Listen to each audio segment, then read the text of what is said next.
శ్రీమాత్రే నమ. జయ గురు దత్తాత్రేయ నమ.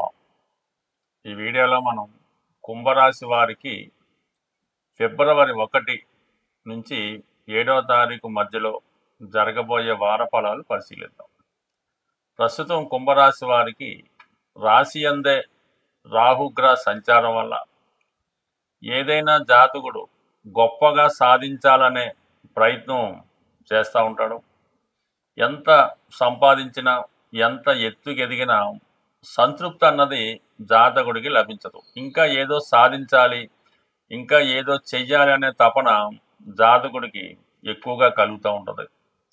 అయితే ఈ ప్రయత్నంలో ఈ కుటుంబ విషయాలు జాతకుడికి ఒక బంధంగా మారి ఏది ముందుకు వెళ్ళడానికి ఇబ్బంది పడుతూ ఉంటాడు. ఎందుకంటే రాష్ట్రాధిపతి శని 2వ స్థానంలో ఉండడం వల్ల ఈ ఏలినాటి శనిలో చివరి ఫేజ్ జరుగుతూ ఉంటుంది. ఈ కారణం వల్ల జాతకుడికి వేరే ఎక్కడో దూర ప్రాంతంలోనో ఏదే ప్రాంతంలోనో కుటుంబానికి దూరంగా ఉండే విధంగా అవకాశాలు రావడం జరుగుతూ ఉంటుంది. అయితే ఏదో కుటుంబంలో సమస్య కారణంగా తెగించి ముందుకు వెళ్ళలేకపోతుంటాడు. ఉన్న చోట నుంచే చేసే ప్రయత్నం అక్కడ ఉన్నటువంటి పరిధిని బట్టి, గతంలో జరిగినటువంటి సంఘటనలను బట్టి జాతకుడు ప్రోగ్రెస్ పెద్దగా ముందుకు వెళ్ళకపోవడం, జాతకుడిని ఎవరో నమ్మకపోవడం, ఇవన్నీ జాతకుడికి ఇబ్బంది కలగడం వల్ల ఏదో కొత్తగా చేయాలని మీ ప్రయత్నం జరుగుతూ ఉంటుంది. దానికి చాలా కాలం టైము వృధా అవుతూ ఉంటుంది తప్ప పెద్దగా ప్రోగ్రెస్ అన్నది కనబడదు. ప్రస్తుతం ఉన్న పరిస్థితుల నుంచి అవన్నీ కూడా ఎక్కడెక్కడ సెటిల్మెంట్ చేసుకొని వేరే ప్రాంతానికి మైగ్రేట్ అవ్వడం వల్ల నెమ్మదిగా మీ యొక్క జీవన విధానంలో చాలా మార్పులు అన్నవి రావడం జరుగుతూ ఉంటుంది.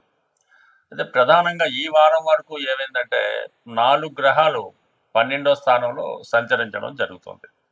ప్రధానంగా బుధుడు పంచమాధిపతిగా 1000 స్థానంలో ఉండడం వల్ల కొద్దిగా ఎంటర్టైన్మెంట్ గురించో, లేదంటే ఏదైనా బలహీనతల గురించో, ఇలాగే విద్యార్థుల చదువు గురించో, పిల్లల చదువు గురించో మనీ ఎక్స్పెండర్ చేయడం జరుగుతూ ఉంటుంది. ఈ బుధుడు ఈ వారంలోనే 3వ తారీఖున రాశిలో ప్రవేశిస్తూ ఉన్నాడు. అప్పుడు ఆటోమేటిక్గా మీకు కొత్త ఉద్యోగ అవకాశాలు కానీ, కొత్త వ్యాపార అవకాశాలు కానీ రావడం జరుగుతూ ఉంటుంది. అలాగే మీరు కూడా మీ జీవితాన్ని ఏదో విధంగా ఇంప్రూవ్ చేయాలనేటువంటి ఆశయం కలుగుతూ ఉంటుంది. ఆ ఆశయంతో మీరు కొన్ని నిగూఢంగా, రహస్యంగా ఉన్నటువంటి కొన్ని కొత్త విషయాలు తెలుసుకోవడం, దానివల్ల మీ జీవితాన్ని మార్చుకునే ప్రయత్నంలో చాలా వరకు సక్సెస్ అవ్వడం జరుగుతూ ఉంటుంది. మరి ఇదే వారంలో 5వ తారీఖున శుక్రుడు కూడా రాశిలో ప్రవేశిస్తున్నాడు. ఎప్పుడైతే ఈ కుంభరాశికి యోగకారకుడైనటువంటి శుక్రుడు చతుర్థ భాగ్యాధిపతిగా రాశిలో ప్రవేశించాడో మీలో ఒక ఉత్సాహం ప్రవేశిస్తుంటుంది. ఎవరో ఒకరు మిమ్మల్ని ప్రోత్సహిస్తూ ఉంటారు. అంటే మీరు మగవారై ఉంటే ఒక స్త్రీ మీ బ్యాక్ నుండి మీకు ప్రోత్సహించడం జరుగుతూ ఉంటుంది. వారి ద్వారా కొంత మీకు సహకారం లభించి మీరు మిమ్మల్ని అభివృద్ధి చేసుకునే ప్రయత్నంలో సక్సెస్ కూడా పొందుతూ ఉంటారు. అలాగే స్థిరాస్తి సంబంధించిన విషయాల్లోనూ తల్లిగారి తరపు నుంచి కొన్ని ప్రోత్సాహకరం లభిస్తూ ఉంటుంది. మీరు ఒక సినిమా రంగంలో ఉన్న, ఒక ఎంటర్టైన్మెంట్ రంగంలో ఉన్న, ఒక ఫైనాన్స్ రంగంలో ఉన్న, గతంలో పోగొట్టుకున్నటువంటి విలువైనవి తిరిగి పొందడం జరుగుతూ ఉంటుంది. మళ్ళీ మీ జీవితాన్ని అదే దారిలో ముందుకు తీసుకెళ్లే ప్రయత్నంలో చాలా వరకు చాలామంది మీకు సహకరించే ప్రయత్నం జరుగుతూ ఉంటుంది. మొత్తం మీద ఈ వారంలో కొన్ని ప్రధానమైనటువంటి మార్పులు రావడం జరుగుతూ ఉంటుంది. యాజిటీజ్గా కుజుడు 12వ స్థాన సంచారం వల్ల వృత్తిపరంగా విపరీతంగా నష్టం ఏర్పడడం జరుగుతూ ఉంటుంది. ప్రస్తుతం ఉన్నటువంటి వృత్తిని కంప్లీట్గా క్లోజ్ చేసి వేరే చోటికి మారాలనే ప్రయత్నం కూడా జరుగుతూ ఉంటుంది. కొంతమంది ఏదన్నా ఒక ప్రాంతంలో ఒక భూమి కానీ, స్థిరాస్తి కానీ కొని అక్కడ వ్యవసాయం చేయడం కానీ, స్థిరాస్తి డెవలప్మెంట్ చేయడం కానీ, రియల్ ఎస్టేట్ రంగంలో ప్రవేశించడం కానీ, అంటే భూముల ద్వారా కొన్ని మీరు ఆదాయాన్ని ఏర్పరచుకునే ప్రయత్నం చేస్తూ ఉంటారు. ఈ సమయంలో మీరు ఏదైనా అటువంటి ల్యాండ్ డీలింగ్స్లో పాల్గొన్నా, రియల్ ఎస్టేట్ వ్యాపారంలో ఏజెంట్గా చేరినా, ప్రమోటర్గా చేరినా చాలా వరకు దానివల్ల మీకు అభివృద్ధి కలగడం జరుగుతూ ఉంటుంది. అయితే చాలా వరకు రవి 12వ స్థానంలో ఉండడం వల్ల కొన్ని బాధ్యతలు, పెద్దవారిని చూడాలనే బాధ్యత, వాళ్ళకి హెల్త్ ప్రాబ్లమ్స్ వల్ల వారి గురికి కొంత సేవ చేసి రావడం, కొంత రుణం తీర్చుకునే ప్రయత్నం కూడా ఈ సమయంలో జరుగుతూ ఉంటుంది. ఫర్ ది సేమ్ టైం పాతగా మీకు డబ్బులు ఇచ్చినటువంటి రుణదాతల దగ్గర నుంచి కానీ, అలాగే గవర్నమెంట్ సంబంధించినటువంటి ట్యాక్స్లు, జిఎస్టీ చెల్లించడంలో కొన్ని ఇబ్బందులు అధికారుల వల్ల కలుగుతూ ఉంటాయి. బట్ ఏదైనా మీరు ఒక గాంభీర్యంతో, ఒక మొండి ధైర్యంతో ప్రతి విషయాన్ని ఎదిరించి వెళ్ళడం అన్నది అన్ని విధాల, అన్ని సమయాల్లో చెల్లదు కాబట్టి చాలా విషయాల్లో కాంప్రమైజ్ అవుతూ ఎక్కడ తగ్గాలో అక్కడ తగ్గుతూ జీవితంలో ముందుకెళ్తేనే నెమ్మది నెమ్మదిగా ఇప్పుడున్నటువంటి పరిస్థితి నుంచి ప్రోగ్రెస్ వైపు వెళ్ళే అవకాశం ఉంది. సో ఏదైనా ఈ కుంభరాశి వారు వారి యొక్క జీవన విధానం, వారి యొక్క లైఫ్ స్టైలు, వారి యొక్క యాటిట్యూడ్ కొంతవరకు మార్చుకొని వారు ఏంటో వాళ్ళు తెలుసుకుంటే నెమ్మది నెమ్మదిగా వాళ్ళ లైఫ్ పూర్తిగా టర్న్ తీసుకోవడం జరుగుతుంటుంది. దీనికి ప్రధాన కారణం కూడా గురువు పంచమ స్థానం నుంచి భాగ్య దృష్టితో ఈ కుంభరాశిని వీక్షించడం వల్ల మీలో ఉన్నటువంటి మార్పుకి దైవ సహకారం లభిస్తూ ఉంటుంది. మీకు కూడా మంచి ఆలోచన విధానం రావడం జరుగుతుంటుంది. ఇన్ బిగినింగ్లో ఒక మంచి ఆలోచన బదులు రకరకాలుగా చెడు చెడు ఆలోచనలు, ఏదో విధంగా సాధించాలనే ఆలోచనలు వచ్చినప్పుడు కూడా అవి నెమ్మది నెమ్మదిగా మనసు యందు చెదిరిపోయి చివరికి మంచి ఆలోచనతో మంచి ప్రయత్నంతో ముందుకెళ్ళడం జరుగుతుంటుంది.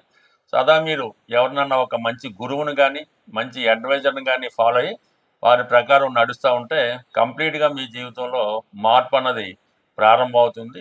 ప్రస్తుతం ఉన్నటువంటి ఆర్థిక పరమైనటువంటి సమస్యల నుంచి, నిరుద్యోగ సమస్యల నుంచి, రుణాల నుంచి బయటపడాలంటే కొన్ని పురాతన రెమెడీలు మీకు తెలియజేయడం జరుగుతూ ఉంది.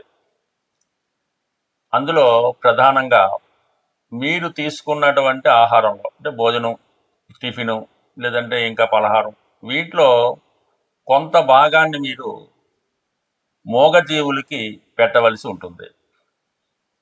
అయితే ఇక్కడ మనకు అన్ని సదుపాయాలు కలిగి ఉండి మీరు సంతృప్తిగా భోంచేసి ఆ మిగిలిన దాన్ని వేరొక దాన్నో మూగజీవులకి పెట్టడం అన్నది ఇక్కడ వర్తించదు అన్నమాట.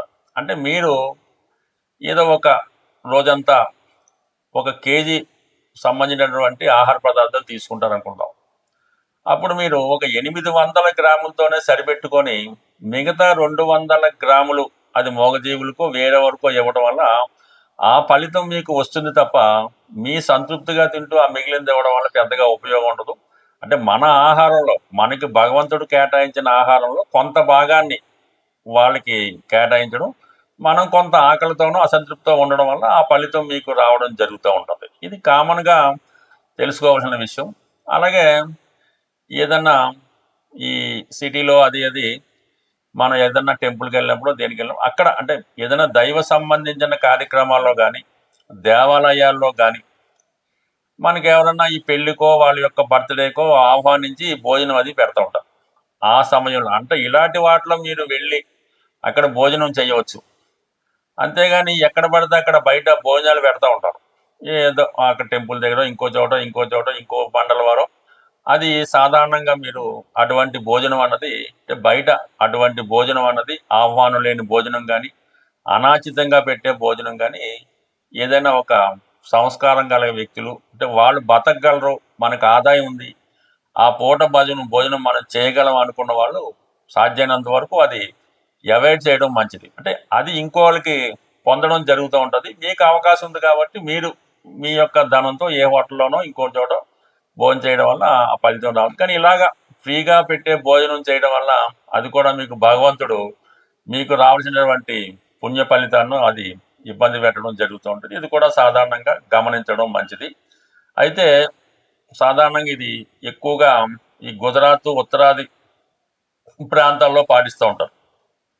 మనం ఉద్యోగంలో సక్సెస్ రావడం లేదు, వృత్తిలో సెటిల్ అవ్వడం లేదు, ఆర్థిక పరంగా ఇబ్బందులు ఉన్నాయి అనుకున్నప్పుడు ఒక తెలుపు రంగు టోపీ తల మీద ధరించడం వల్ల వృత్తిపరమైన ఇబ్బందులు తొలగడం జరుగుతూ ఉంటుంది. అంటే మన వృత్తి విషయాల్లో దశమ భావం అన్నది మన తల చెప్తూ ఉంటుంది, మన హెడ్.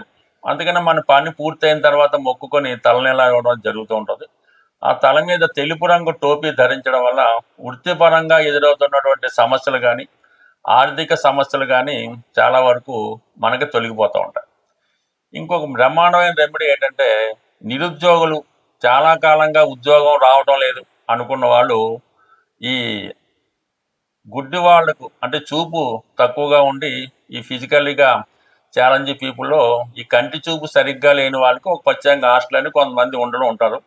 అటువంటి వారికి ఒక 10 మందికి వాళ్ళకి ఇంచుమించుగా ఇష్టపూర్వకంగా స్వీట్స్ అంటే గులాబ్ జాము కానీ జిలాబీ కానీ అంటే పాకంతో కూడుకున్నటువంటి తీపి పదార్థాలు వాడికి అంటే ఏదో మనిషికి ఒకటో అరో కాకుండా తృప్తికరంగా ఉన్నట్టుగా వాళ్ళకి ఒక 10 మంది ఇటువంటి బ్లైండ్ పీపుల్కి డొనేట్ చేయడం వల్ల మీకు ఉద్యోగపరంగా ఉన్నటువంటి సమస్యలు దొరుకుతాయి. ఇది ప్రాక్టికల్గా మనం చేసి చాలామంది చేత చేయించడం వల్ల వాళ్ళకి సక్సెస్ అవ్వడం వల్ల చెబుతుంది. ఇది పెద్దగా మీరు సీరియస్గా తీసుకొని నమ్మకంతో చేయడం వల్ల ఎంతకాలంగా మీ నిరుద్యోగంగా ఉన్నా ఆ సమస్య అన్నది తీరుతుంది. దాని తర్వాత వెరీ సింపుల్గా మనకి సాల్వ్ అవ్వాలి. వివాహ సమస్య, పెళ్లి సంబంధాలు కుదరడం లేదు, ఉద్యోగం రావడం లేదు, అప్పు దొరకడం లేదు అనుకున్న వాళ్ళు సూర్యాస్తమయం తర్వాత ఏ మంగళవారం అయినా పర్వాలేదు హనుమాన్ ఆలయంలో జిలాబీ పంచిపెట్టడం వల్ల మీకు తొందరగా ఆ పని పూర్తవుతుంది. రుణ సమస్యలు చాలా వరకు సాల్వ్ అవడం జరుగుతూ ఉంటుంది.